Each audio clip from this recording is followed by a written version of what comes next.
تمام تعریفیں اللہ تعالیٰ جل مجدہ الکریم کے لیے، درود و سلام نبی کرم نور مجسم شفیع معظم احمد مجتبیٰ جناب حضرت محمد مصطفیٰ صلی اللہ تعالیٰ علیہ وسلم کی ذات والا صفات کے لیے حمد و صلوات کے بعد، عزیز دوستو، بزرگوں اور بھائیوں، انسان کھائے پیے سوئے جاگے تو اس کے جسم کی ضروریات پوری ہوتی ہیں، لیکن جب وہ اللہ کا ذکر کرتا ہے، نماز پڑھتا ہے، دعا مانگتا ہے، استغفار پڑھتا ہے، درود و سلام کے قدرے پیش کرتا ہے، تو پھر اس کی روحانی ضروریات پوری ہوتی ہیں۔ آج جس زمانے میں ہم وقت گزار رہے ہیں، لوگوں کی جسمانی ضروریات پوری کرنے کے لیے، غذائی ضروریات پوری کرنے کے لیے بہت سارے بندوبست کیے جا رہے ہیں، لیکن جتنا لوگ اپنی ظاہری ضروریات میں خود کفیل ہوتے جا رہے ہیں، اتنا ہی زیادہ وہ روحانی طور پر کمزور ہوتے جا رہے ہیں۔ گھنٹوں بیٹھ کر گپ شپ کرنے والے لوگوں کے لیے تھوڑی دیر بھی ذکر الہی کرنا مشکل ہو جاتا ہے۔ لمبی چوڑی باتیں کرنے والے، لمبے چوڑے دلائل دینے والے لوگ اور سمجھدار لوگ اور سیانے لوگ عبادت کے معاملے میں سستی کرتے ہیں، عمل کے مسئلے میں کمزور ہو جاتے ہیں۔ تسبیحات کرنا، وظائف پڑھنا، درود و سلام پڑھنا، کم بولنا، سچی بات کرنا، صبر سے رہنا، شکر کو اپنانا، قناعت اختیار کرنا، حسد، بغض، عداوت سے بچنا، یہ لوگوں کے لیے مشکل ہو جاتا ہے۔ پھر اس کا نقصان یہ ہے کہ معاشرہ ایک عجیب سی بے سکونی اور بے قراری کا شکار ہے۔ جیب میں بہت زیادہ پیسے رکھنے والا، خوش شکل نظر آنے والا، پیٹ بھر کے روٹی کھانے والا شخص بھی ڈھونڈتا پھرتا ہے کہ آخر میں پریشان ہوں کیوں۔ آپ انسانیت کی تاریخ پڑھیں گے تو آپ کو معلوم ہوگا کہ انسان نے کبھی پتھر کی پوجا کی، کبھی معاذ اللہ چاند سورج کی، درختوں کی، بتوں کی پوجا کی۔ معاذ اللہ یہ غلط ڈائریکشن پہ تو چڑھ گیا، لیکن ایسا نہیں ہے کہ کوئی بندہ دنیا میں آیا ہو اور کسی کی اس نے عبادت نہ کی ہو۔ اس لیے کہ اللہ تبارک و تعالیٰ نے جس طرح ہمارے جسم میں کھانے کی طلب رکھی ہے، پینے کی طلب رکھی ہے، سونے کی طلب رکھی ہے، اسی طرح اللہ تعالیٰ نے عبادت کے لیے طلب رکھی ہے جسم میں۔ یہ تو ہوا کہ انسان گمراہ ہو گیا، غلط رستوں پہ چل نکلا، اس نے جھوٹے معبودوں کی طرف معاذ اللہ توجہ کر لی، لیکن وہ کسی نہ کسی کے سامنے جھکتا رہا، چونکہ اس کے وجود میں طلب تھی، شوق تھا اسے کہ وہ عبادت کرے۔ اللہ تبارک و تعالیٰ جب مسلمان کو توفیق دے اور اللہ کی بارگاہ کی جانب وہ رجوع کرے، تو پھر اس کا رویہ یہ ہونا چاہیے کہ اس کی توجہ ہو اللہ کی جانب۔ ہمارے ہاں تسبیحات پڑھ لی جاتی ہیں اگر کبھی موقع ملے، لیکن وہ خاص انہماک، وہ خاص شوق، وہ خاص ذوق اللہ تبارک و تعالیٰ کی عبادت کا، ایک ہوتا ہے نماز پڑھنا، ایک ہوتا ہے اہتمام کے ساتھ نماز پڑھنا، یعنی ذرا وقت پہ اٹھنا، ذرا صحیح کر کے وضو کرنا، ذرا شوق سے مصلی بچھانا۔ ایک ہوتا ہے تسبیح پڑھ لینا، اور ایک ہوتا ہے ذرا تھوڑا سا نا شوق کے ساتھ اللہ کو یاد کرنا۔ آپ کبھی جو میں نے آیہ کریمہ پڑھی، اس کی آپ شان نزول دیکھیں۔ نبی کریم صلی اللہ تعالیٰ علیہ وسلم کے نا کچھ صحابہ اللہ کی محبت کے شوق میں حضور کی بارگاہ میں حاضر ہوئے، اور انہوں نے آ کے عرض پتہ کیا کیا؟ عرض کرنے لگے، یا رسول اللہ صلی اللہ تعالیٰ علیہ وسلم، سالوں بیت گئے ہیں سجدے کرتے ہوئے، حضور سالوں بیت گئے ہیں تسبیح پڑھتے ہوئے، سالوں بیت گئے کہتے ہوئے کہ سبحان اللہ، وہ پاک ہے، ہمیں سالوں بیت گئے یہ کہتے ہوئے کہ اللہ اکبر وہی سب سے بڑا ہے، سالوں بیت گئے کہتے ہوئے کہ الحمدللہ ساری تعریفیں اللہ کے لیے، سالوں بیت گئے اس کی تسبیح کرتے، تحلیل کرتے، تکبیر کہتے۔ حضور اب نہ ہمارا اپنے رب سے ملنے کو جی چاہتا ہے، کبھی اے حقیقت منتظر نظر آنا لباس مجاز میں، لاکھوں سجدے تڑپ رہے ہیں میری جبین نیاز میں۔ اور اقبال کہنے لگے کہ تیرے عشق کی انتہا چاہتا ہوں، تو میری سادگی دیکھ کیا چاہتا ہوں، میرا ذرا سا تو دل ہے مگر شوخ اتنا، میں وہی لن ترانی سنا چاہتا ہوں۔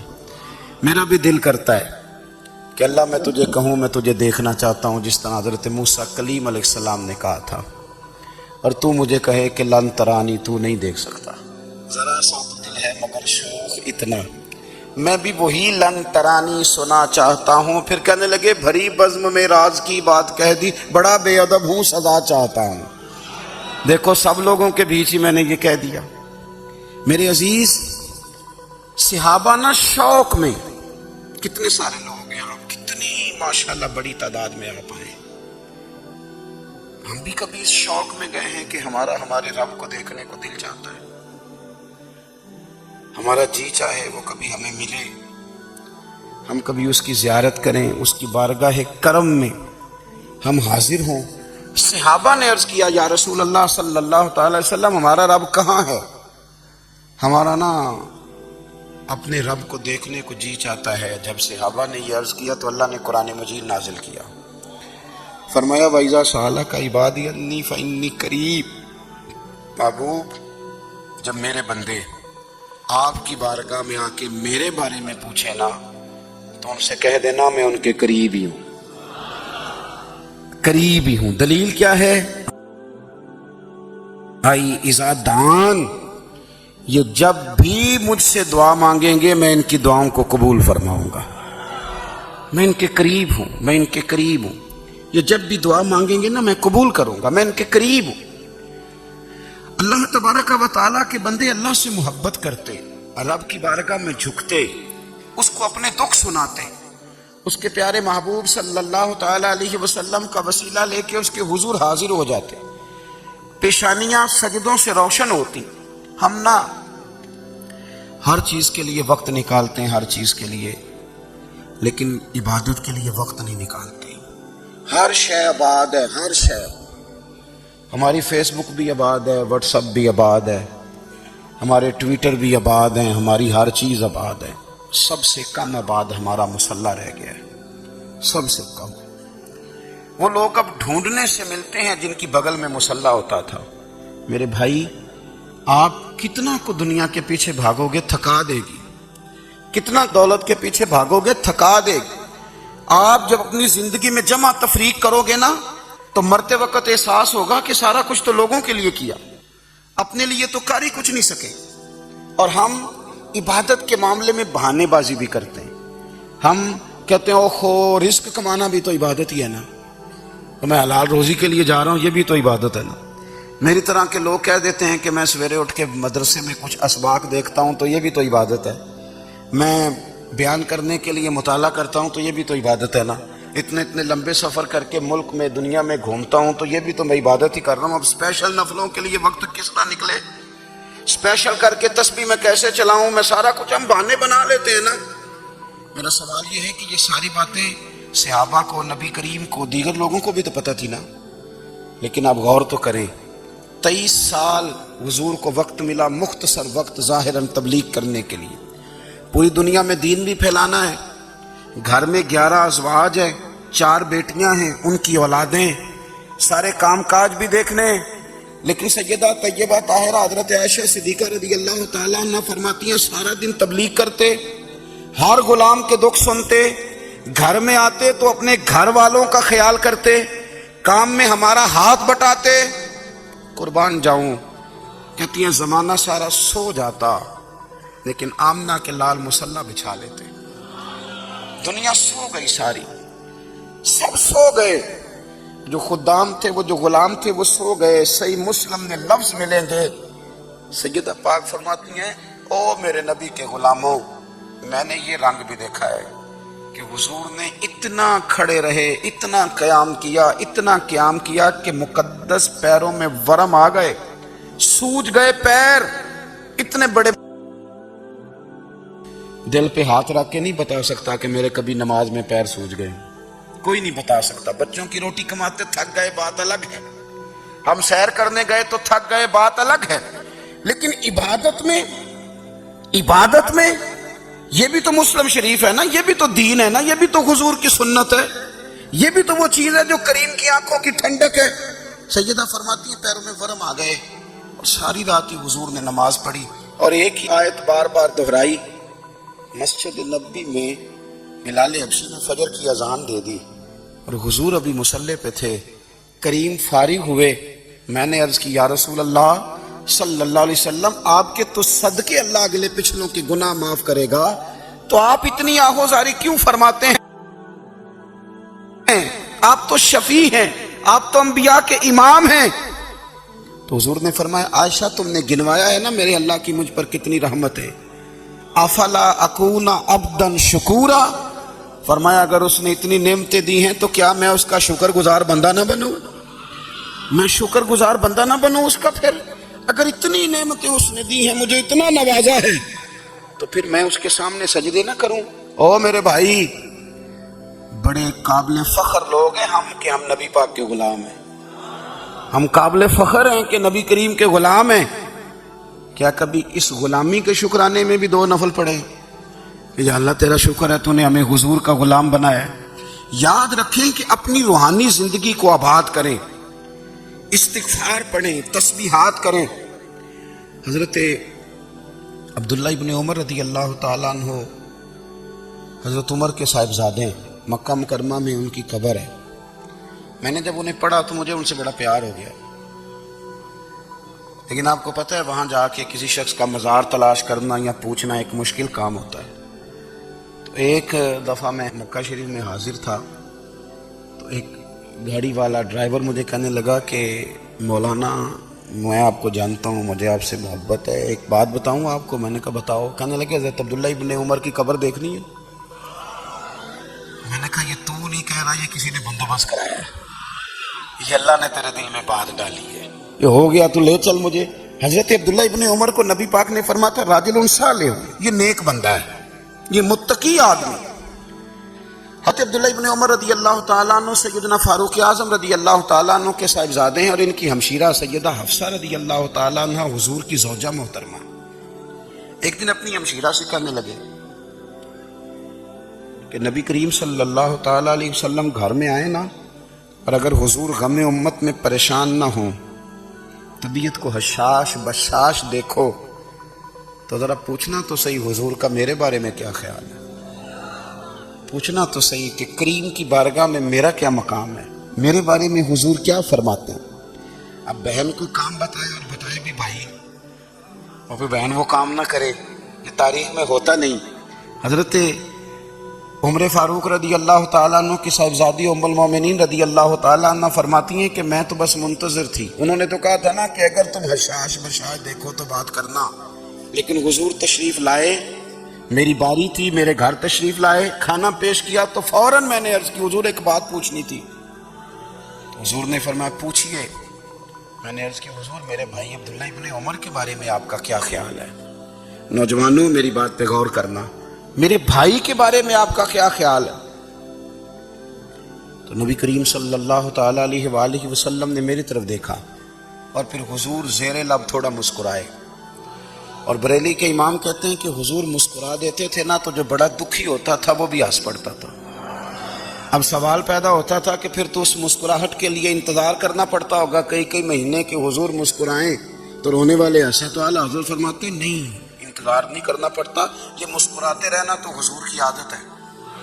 جس کی تسکی سے روتے ہوئے ہنس پڑے اس تبسم کی عادت پہ لاکھوں سلام، یعنی یہ تو عادت ہے حضور کی مسکراتے رہنا، اس کے لیے انتظار نہیں کرنا پڑتا۔ بھائیو آپ خیال رکھیں گے، غور کریں گے، حضرت عبداللہ ابن عمر رضی اللہ تعالیٰ عنہ کے بارے میں پوچھا تو سیدہ فرماتی ہیں کہ نبی کریم صلی اللہ تعالیٰ علیہ وسلم نے زیر لب مسکرائے اور فرمایا حفصہ تیرا بھائی ہے تو اچھا، لیکن میں نے سنا ہے کہ عشاء کی نماز پڑھتا ہے تو فجر تک سویا ہی رہتا ہے۔ او نوجوانوں، 10 بجے تک سونے کی بات نہیں ہوئی، 9 بجے تک سونے کی بات نہیں ہوئی، 11 بجے اٹھنے کی بات نہیں۔ حضور فرمانے لگے میں نے سنا ہے کہ عشاء کی نماز پڑھ کے سو جاتا ہے اور فجر تک سویا ہی رہتا ہے، اسے چاہیے کہ تہجد کے وقت اٹھا کرے، اللہ کی بارگاہ میں حاضر ہوا کرے، آہوزاری کرے، سجدے کرے، عبادت کرے۔ اٹھتا ہے اور فجر میں جا کے اٹھتا ہے۔ حضرت جناب حفصہ رضی اللہ تعالیٰ عنہ کہتی ہے میں نے جناب عبداللہ ابن عمر کو پیغام دیا اور میں نے کہا میرے جوان بھائی سن، نبی پاک نے فرمایا ہے تو اچھا پر تہجد میں نہیں اٹھتا، نفل نہیں پڑھتا۔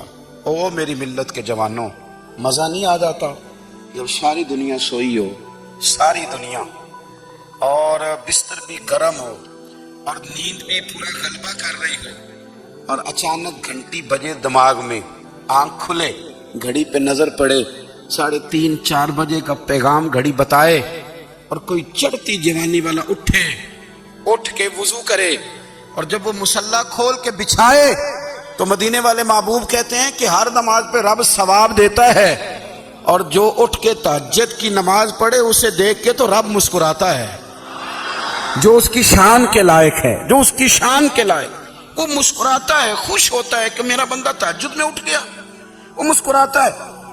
کاش ہماری صبحیں کبھی اپنے مالک کے نام ہو جائیں، کاش کی صبح۔ حضرت ابو الحسن رحمۃ اللہ تعالی علیہ حضرت معاذ ابن جبل رضی اللہ تعالیٰ عنہ کے پاس بیٹھا کرتے تھے، فرماتے ہیں ان سے جو پیار بڑھا تو پھر میرا مصلی سے بھی بڑھ گیا۔ تابعی ہیں، فرماتے ہیں صحابی رسول سے محبت ہوئی تو ذکر سے بھی ہو گئی، پھر درود شریف سے بھی ہو گئی، محبت ان سے بڑھی تو پھر اللہ نے مسجد کا پیار بھی بڑھا دیا۔ آپ فرماتے ہیں کہ میری ہر وقت طبیعت چاہتی تھی کہ بس اللہ اللہ کروں، بس اللہ اللہ کروں، بس نہ میں ذرا تھوڑی جان چھڑاؤں لوگوں سے، کو 10 منٹ ملے تو میں کچھ 4 نفل پڑھ لوں، میں تھوڑا سا نہ بچوں لوگوں سے، اور مجھے تسبیح ملے تو میں نہ کچھ 400-500 دفعہ استغفار پڑھوں، سبحان اللہ، الحمدللہ، اللہ اکبر، لا حول ولا قوت الا باللہ، میں نہ تسبیحات پڑھوں۔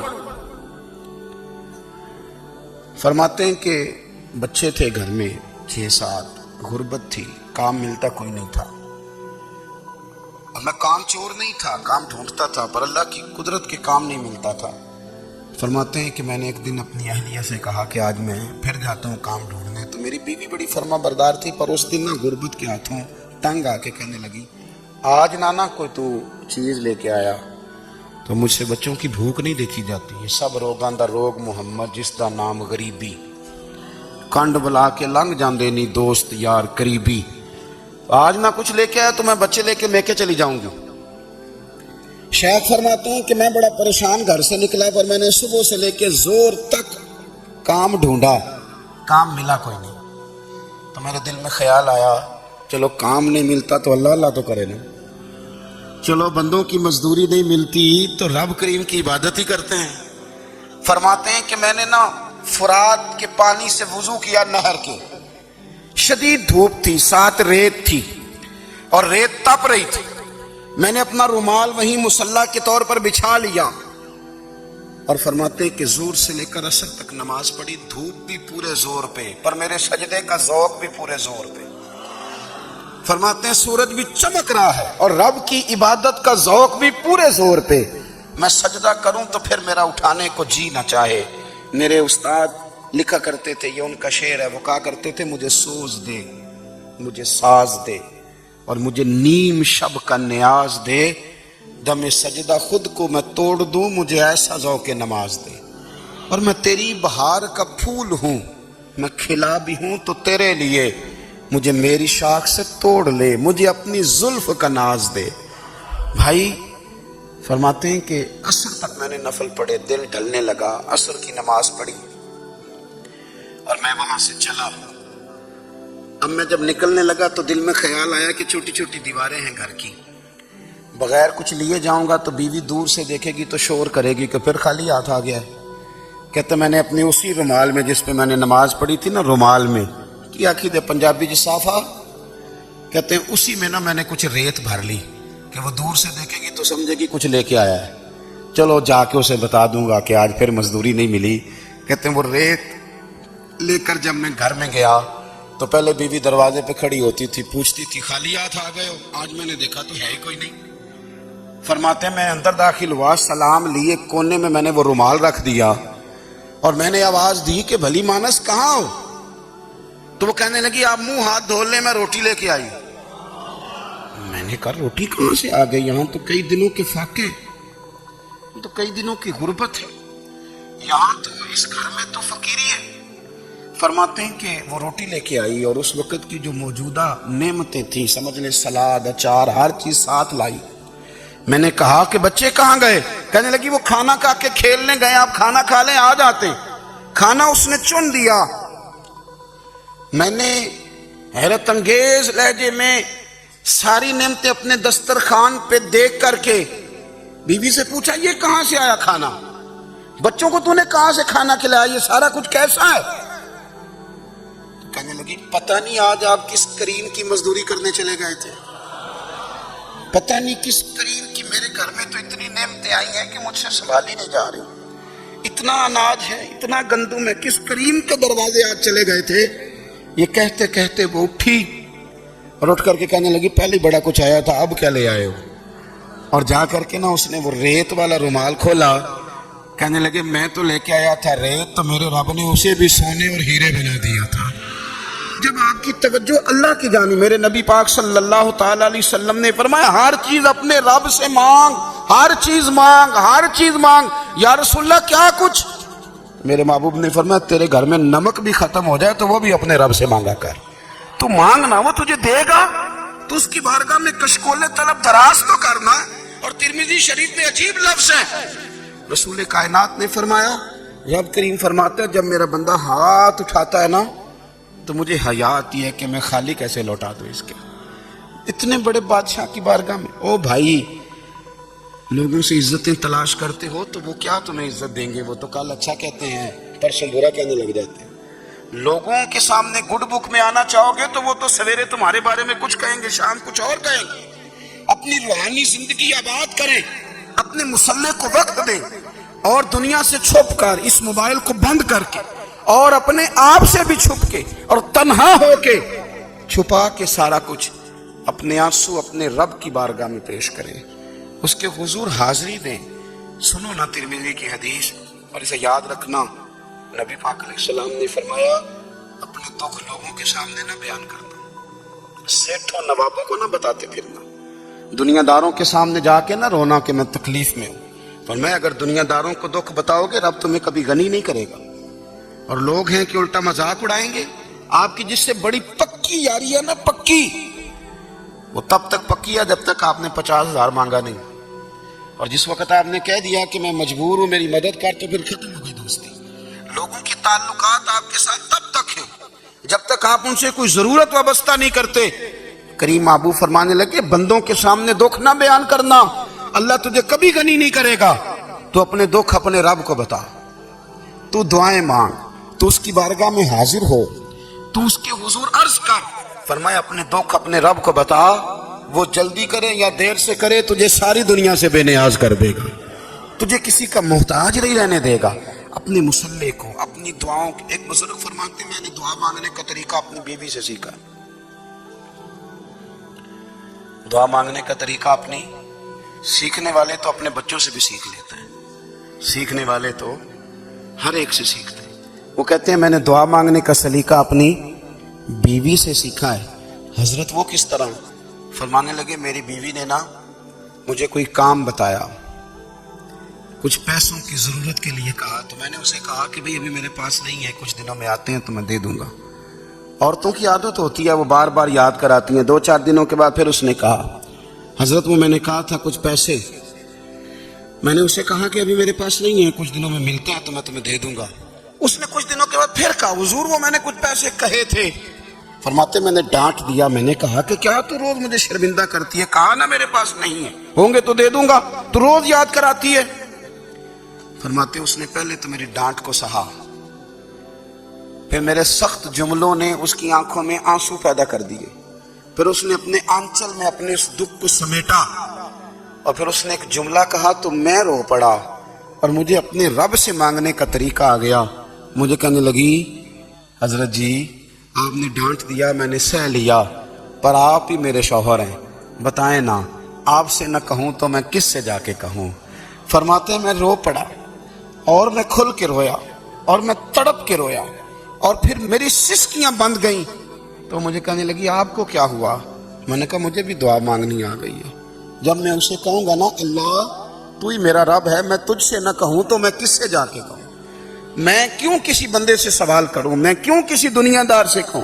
میں تیرے بندوں کا نیک بندوں کا وسیلہ لے کے تیرے محبوب کی غلامی لے کے تیری بارگاہ میں آئے, تجھ سے نہ مانگوں تو کس سے مانگوں؟ سمجھ آ گئی ہے. جب میں اس رنگ میں مانگوں گا تو میرا رب میرے اوپر بڑا ہی فضل فرمائے گا, وہ میرے اوپر بڑی رحمت کرے گا, وہ میرے لیے آسانیاں کرے گا. عزیز دوستو, ہم اس طرح کرنے لگ گئے ہیں کہ ہم نے نا اپنے تعلقات پر اعتماد کرنا شروع کر دیا ہے. میرے تعلقات بہت ہیں, ہم نے اپنی دولت پر اعتماد کرنا شروع کر دیا ہے. میرے پاس دولت بہت ہے, ہم نے اپنے علم پر اپنی شہرت پر اعتماد کرنا شروع کر دیا ہے کہ میرے پاس فلاں چیز بہت ہے. یاد رکھنا, جب بے نیاز اپنی صفت بے نیازی دکھاتا ہے تو پھر بڑی دولتوں والے مجبور نظر آتے ہیں. بھائیو, جب انسان کا رشتہ اپنے مالک کے ساتھ ہوتا ہے پھر تو غم بھی کچھ نہیں کہتے, پریشانیاں بھی کچھ نہیں کہتی, پھر تو زندگی صبر والی, پھر تو زندگی توکل والی, پھر تو زندگی بھروسے والی.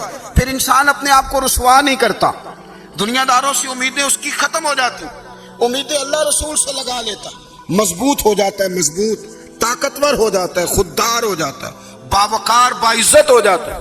حضرت بہلول دانا رحمت اللہ علیہ بیٹھے تھے تو ہارون رشید حج کر کے آ رہا تھا, تو رستے میں حضرت شیخ سے ملاقات ہو گئی تو السلام علیکم کے بعد کہنے لگا حضور کوئی حکم ہو تو بتائیے گا. تو حضرت بہلول دانا فرمانے لگے تیرا رب کون ہے؟ اس نے کہا اللہ. تو فرمایا میرا کون ہے؟ کہا اللہ. فرمانے لگے تو بڑا ہی بیوقوف ہے, کیا تو یہ سمجھتا ہے کہ رب ہارون رشید کو تو دے گا اور بہلول دانا کو بھول جائے گا؟ تیرا بھی وہی رب ہے, میرا بھی وہی رب ہے. اس نے اگر تجھے دے کے آزمایا ہے تو ہو سکتا ہے مجھے نہ دے کے آزما رہا ہو. جب اس کی حکمت کے تقاضے ہوں گے تو عطا کرے گا اور دے گا. تو جا اپنا کام کر. بھائی, اپنی روحانی زندگی, اپنی عبادات, اپنے وظائف, اپنے روزمرہ کے معاملات, اپنی دعائیں, اپنا استغفار. دیکھو کوئی مشکل کام تو نہیں, 2 رکوع ہیں سورہ واقعہ کے, اگر رات کو پڑھ لی جائے تو. میں کس طرح یہ بات بیان کروں کہ تعویذ بانٹنا آسان ہے اور وظیفہ بتانا مشکل ہے. سارا دن تعویذ بانٹیں تو لوگ لینے کو تیار ہیں, اور اگر آپ وظیفہ بتائیں تو کہتے ہیں تو مشکل کام ہے.